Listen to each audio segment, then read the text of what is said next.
ओम शांति। मुरली है 1 अप्रैल 2024। बापू दादा की मधुर महावाक्य। मीठे बच्चे, तुम्हारा यह जीवन देवताओं से भी उत्तम है, क्योंकि तुम अभी रचयिता और रचना को यथार्थ जानकर आस्तिक बने हो। तुम्हारा यह जीवन देवताओं से भी उत्तम है, क्योंकि तुम अभी रचयिता और रचना को यथार्थ जानकर आस्तिक बने हो। आज का प्रश्न है, संगम युगी ईश्वरीय परिवार की विशेषता क्या है, जो सारे कल्प में नहीं होगी। संगम युगी ईश्वरीय परिवार की विशेषता क्या है, जो सारे कल्प में नहीं होगी। बाबा ने उत्तर दिया, इसी समय स्वयं ईश्वर बाप बनकर तुम बच्चों को संभालते हैं, टीचर बनकर पढ़ाते हैं और सतगुरु बनकर तुम्हें गुल गुल अर्थात फूल बनाकर साथ ले जाते हैं। सतयुग में दैवी परिवार होगा, लेकिन ऐसा ईश्वरीय परिवार नहीं हो सकता। तुम बच्चे अभी बेहद के सन्यासी भी हो, राजयोगी भी हो, राजाई के लिए पढ़ रहे हो। बाबा क्या कहते हैं, इस समय स्वयं ईश्वर बनकर तुम बच्चों को संभालते हैं, टीचर बनकर पढ़ाते हैं और सतगुरु बनकर तुम्हें गुल गुल फूल बनाकर साथ ले जाते हैं। बाबा कहते, इस समय तुम बच्चे ही बेहद के सन्यासी हो, राजयोगी भी हो और राजाई के लिए पढ़ रहे हो। ओम शांति। यह स्कूल व पाठशाला है। किसकी पाठशाला है? आत्माओं की पाठशाला।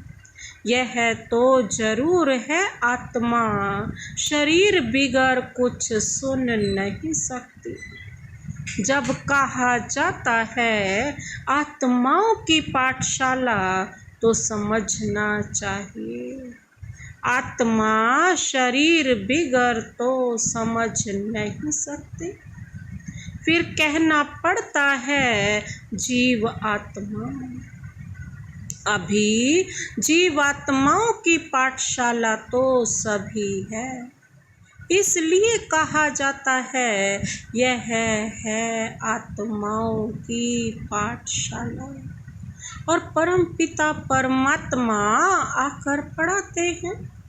वह है जिस्मानी पढ़ाई और यह है रूहानी पढ़ाई, जो बेहद का बाप पढ़ाते। तो यह हो गई गॉड फादर की यूनिवर्सिटी।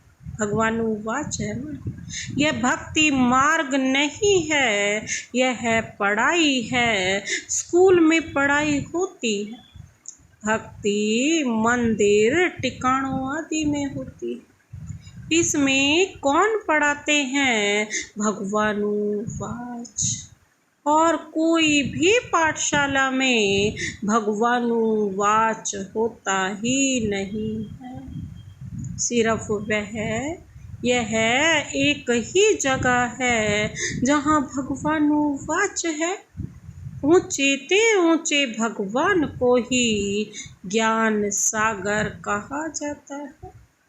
वही ज्ञान दे सकते हैं, बाकी सब है भक्ति। भक्ति के लिए बाप ने समझाया है कि उससे कोई सद्गति नहीं होती। सर्व का सद्गति दाता एक परमात्मा है। वह आकर राजयोग सिखलाते हैं, आत्मा सुनती है शरीर द्वारा। और कोई नॉलेज आदि में भगवानुवाच है ही नहीं। भारत ही है जहाँ शिव जयंती भी मनाई जाती है। भगवान तो निराकार है, फिर शिव जयंती कैसे मनाते हैं? जयंती तो तब होती है जब शरीर में प्रवेश करते हैं। बाप कहते हैं मैं तो कभी गर्भ में प्रवेश नहीं करता हूँ। तुम सब गर्भ में प्रवेश करते हो, 84 जन्म लेते हो, सबसे जास्ती जन्म यह लक्ष्मी नारायण लेते हैं। 84 जन्म लेकर फिर सांवरा गावड़ी का छोरा बनते हैं। बाबा कहते लक्ष्मी नारायण कहो या राधे कृष्ण कहो, राधे कृष्ण हैं बचपन के। वह जब जन्म लेते हैं तो स्वर्ग में लेते हैं, जिसको वैकुंठ भी कहा जाता है। पहला नंबर जन्म इनका है, तो 84 जन्म भी यह लेते हैं। श्याम और सुंदर, सुंदर सो फिर श्याम। श्री कृष्ण सबको प्यारा लगता है। श्री कृष्ण का जन्म तो होता ही है नई दुनिया में, फिर पुनर्जन्म लेते लेते आकर पुरानी दुनिया में पहुंचते हैं, तो श्याम बन जाते हैं। यह खेल ही ऐसा है। भारत पहले सतो प्रधान सुंदर था, अब काला हो गया है। बाप कहते हैं इतनी सब आत्माएं मेरे बच्चे हैं। अभी सब काम चिता पर बैठकर जल कर काले हो गए हैं। मैं आकर सबको वापस ले जाता हूँ। यह सृष्टि का चक्र ही ऐसा है। फूलों का बगीचा वह फिर कांटों का जंगल बन जाता है। बाप समझाते हैं तुम बच्चे कितने सुंदर विश्व के मालिक थे, अब फिर बन रहे हो। यह लक्ष्मी नारायण विश्व के मालिक थे। यह 84 जन्म भोग फिर ऐसे बन रहे हैं, अर्थात उन्हों की आत्मा अब पढ़ रही है। तुम जानते हो सतयुग में अपार सुख है, जो कभी बाप को याद करने की दरकार भी नहीं रहती है। गायन है ना, क्या गायन है? दुख में सिमरन सब करे, सुख में करे न कोई। किसका सिमरन करते हैं? बाप का। इतने सब का सिमरन नहीं करना है। भक्ति में कितना सिमरन करते हैं, जानते कुछ भी नहीं। श्री कृष्ण कब आया, वह कौन है, कुछ भी जानते नहीं। श्री कृष्ण और श्री नारायण के भेद को ही नहीं जानते हैं। शिव बाबा है ऊंचे ते ऊंच, फिर उनके नीचे ब्रह्मा विष्णु शंकर, उनको फिर देवता कहा जाता है। लोग तो सभी को भगवान कहते रहते हैं, सर्वव्यापी कह देते हैं। बाप कहते हैं सर्वव्यापी तो माया 5 विकार है, जो एक एक के अंदर है। सतयुग में कोई विकार होता नहीं। मुक्ति धाम में भी आत्माएं पवित्र रहती हैं, अपवित्रता की कोई बात नहीं। तो यह रचयिता बाप ही आकर अपना परिचय देते हैं, आदि मध्य अंत का राज समझाते हैं, जिससे तुम आस्तिक बनते हो। तुम एक ही बार आस्तिक बनते हो। तुम्हारा यह जीवन देवताओं से भी उत्तम है, गाया भी जाता है, मनुष्य जीवन दुर्लभ है।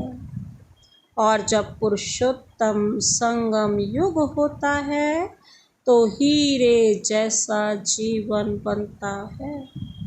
लक्ष्मी नारायण को हीरे जैसा नहीं कहेंगे, तुम्हारा हीरे जैसा जन्म है। तुम हो ईश्वरीय संतान, यह है दैवी संतान। यहाँ तुम कहते हो हम ईश्वरीय संतान हैं, ईश्वर हमारा बाप है, वह हमको पढ़ाते हैं। क्योंकि ज्ञान का सागर है ना, राजयोग सिखलाते हैं। यह ज्ञान एक ही बार पुरुषोत्तम संगम युग पर मिलता है। यह है उत्तम ते उत्तम पुरुष बनने का युग, जिसको दुनिया नहीं जानती। सब कुंभकर्ण की अज्ञान नींद में सोए पड़े, सबका विनाश सामने खड़ा है, इसलिए अब कोई से भी बच्चों को संबंध नहीं रखना है। कहते हैं ना, अंत काल जो स्त्री सिमरे, अर्थात अंत समय में शिव बाबा को सिमरेंगे तो नारायण योनि में आएंगे। यह सीढ़ी बहुत अच्छी है, लिखा हुआ है हम सो देवता फिर सो क्षत्रिय आदि। इस समय है रावण राज्य, इस समय है रावण राज्य। तो बाबा क्या कहते, जबकि अपने आदि सनातन देवी देवता धर्म को भूल और धर्मों में फंस पड़े हैं। यह सारी दुनिया लंका है, बाकी सोने की लंका कोई थी नहीं।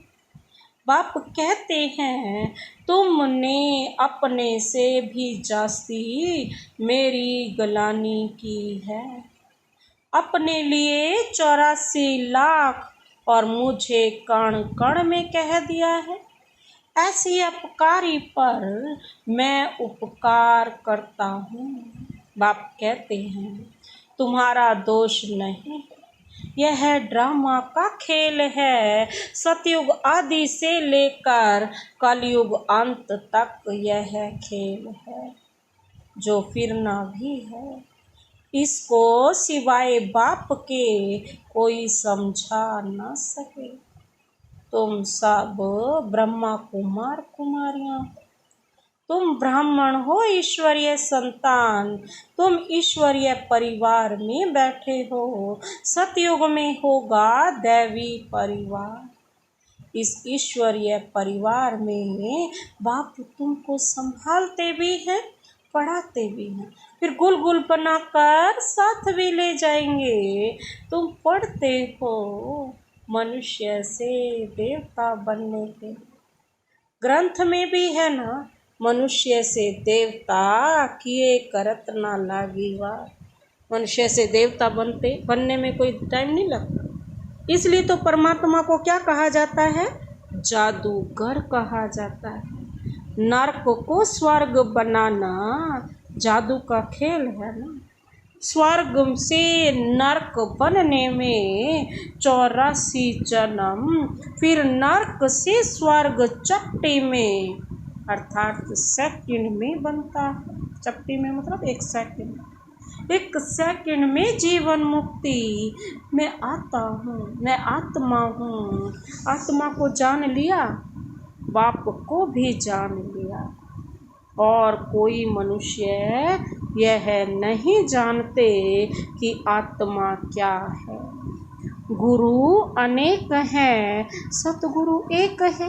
कहते हैं ना, सतगुरु आकार। परम पिता परमात्मा एक ही सतगुरु है, परंतु गुरु तो ढेर है। निर्विकारी कोई है नहीं। सब विकार से ही जन्म लेते हैं, अभी राजधानी स्थापन हो रही है। तुम सब यहाँ राजाई के लिए पढ़ते हो, राजयोगी हो, बेहद के सन्यासी हो। वह हठ योगी है, हद के सन्यासी। बाप आकर सभी की सदगति कर सुखी बनाते हैं। मुझे ही कहते हैं सतगुरु अकाल मूरत। वहाँ हम घड़ी घड़ी शरीर छोड़ते और लेते नहीं, काल नहीं खाता। तुम्हारी भी आत्मा अविनाशी है, परंतु पतित और पावन बनती है, निर्लेप नहीं। ड्रामा का राज भी बाप ही समझाते हैं, रचयिता ही रचना के आदि मध्य अंत का राज समझाएंगे ना। ज्ञान का सागर वही एक बाप है, वही तुमको मनुष्य से देवता डबल सिरताज बनाते हैं। तुम्हारा जन्म कोड़ी जैसा था, अब तुम हीरे जैसा बन रहे हो। बाप ने हम सो हम का मंत्र भी समझाया। वह कह देते आत्मा सो परमात्मा, परमात्मा सो आत्मा कैसे बन जा सकती है? वो supreme soul, almighty authority, ocean, वो कैसे बन सकता? वो तो सागर है ना हर चीज का। बाप तुमको समझाते हैं हम आत्मा इस समय तो ब्राह्मण हैं, फिर हम आत्मा ब्राह्मण सो देवता बनेंगे, फिर सो क्षत्रिय बनेंगे, फिर शूद्र सो ब्राह्मण। सबसे ऊंचा जन्म तुम्हारा है, यह है ईश्वरीय घर। तुम किसके पास बैठे हो? माता पिता के पास। सब भाई बहन हैं, बाप आत्माओं को शिक्षा देते हैं। तुम सब हमारे बच्चे हो, वर्षे के हकदार हो। इसलिए परमात्मा बाप से हर एक वर्षा ले सकते हैं। बुढ़े छोटे बड़े सबको हक है बाप से वर्षा लेने का। तो बच्चों को भी यही समझाओ, अपने को आत्मा समझो और बाप को याद करो तो पाप कट जाएंगे। भक्ति मार्ग वाले इन बातों को कुछ भी समझेंगे नहीं। भक्ति मार्ग वाले नहीं समझ सकते, क्योंकि उन्हें तो वही नशा है ना। बाबा कहते हैं यहाँ तो जितना बाबा को याद करोगे उतने ही विकर्म विनाश होंगे। अच्छा, मीठे मीठे सिकिल दे बच्चों प्रति मात पिता बाप दादा का याद प्यार और गुड मॉर्निंग। रूहानी बाप की रूहानी बच्चों को नमस्ते। हम रूहानी बच्चों की रूहानी बाप दादा को नमस्ते नमस्ते नमस्ते।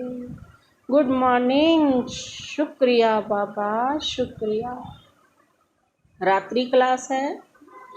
बच्चे बाप को पहचानते भी हैं, समझते भी हैं कि बाप पढ़ा रहे हैं, उनसे बेहद का वर्षा मिलना है। परंतु मुश्किलात यह है जो माया भुला देती है, कोई ना कोई विघ्न डाल देती है जिससे बच्चे डर जाएं।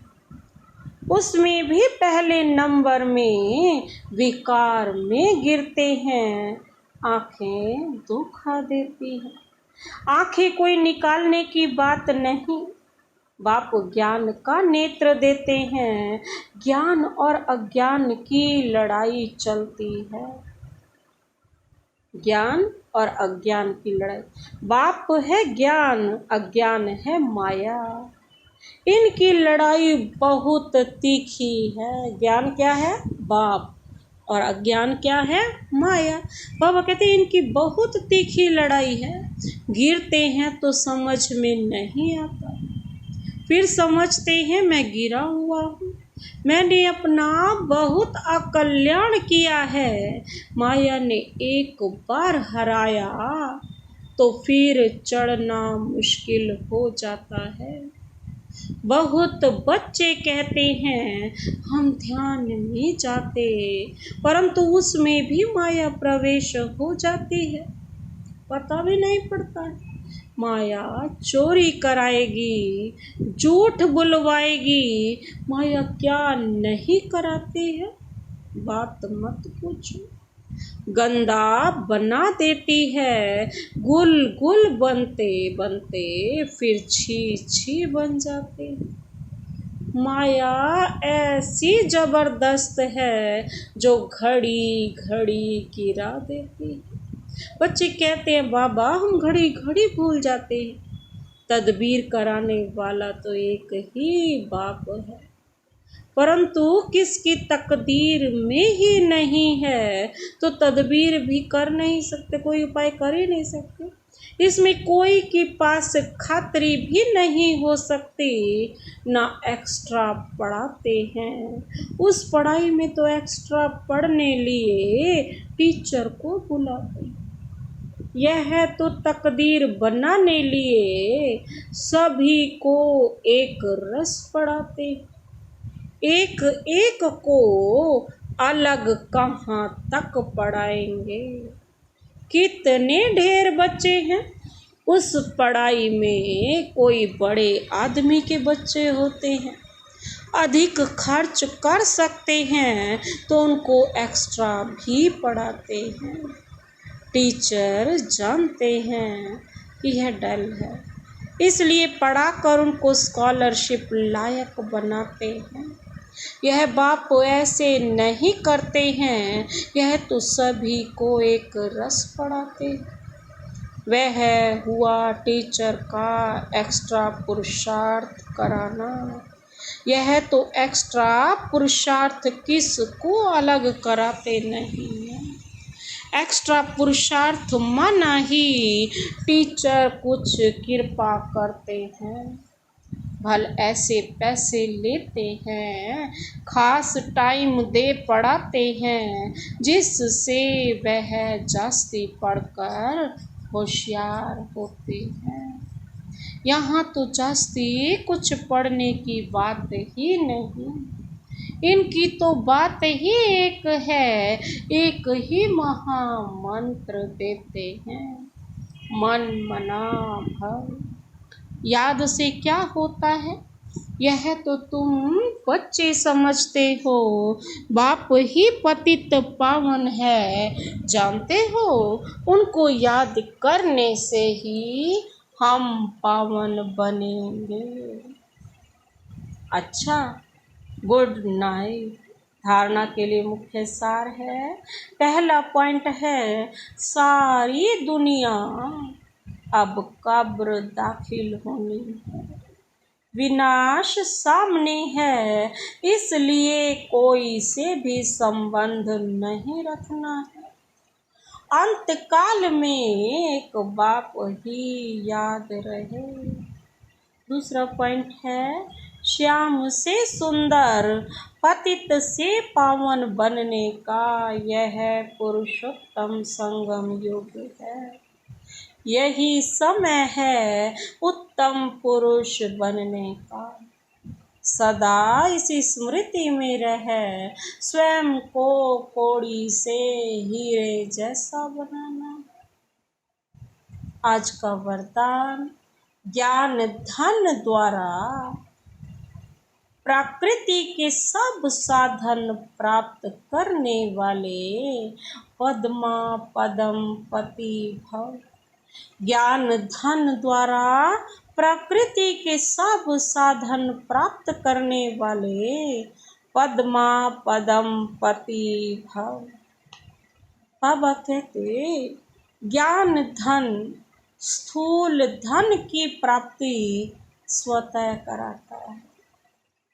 ज्ञान धन स्थूल धन की प्राप्ति स्वतः कराता है। जहाँ ज्ञान धन है वहाँ प्रकृति स्वतः दासी बन जाती है।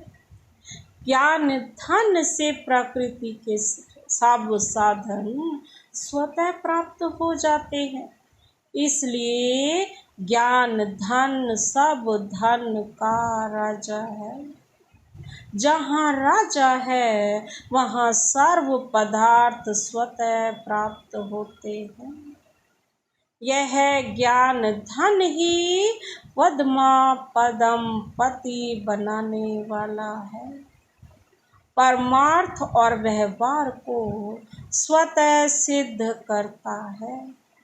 ज्ञान धन में इतनी शक्ति है जो अनेक जन्मों के लिए राजाओं का राजा बना देती है। ज्ञान धन में इतनी शक्ति है जो अनेक जन्मों के लिए राजाओं का राजा बना देती है। आज का स्लोगन है कलप कलप का विजयी हूँ, यह रूहानी नशा इमर्ज हो तो माया जीत बन जाएंगे।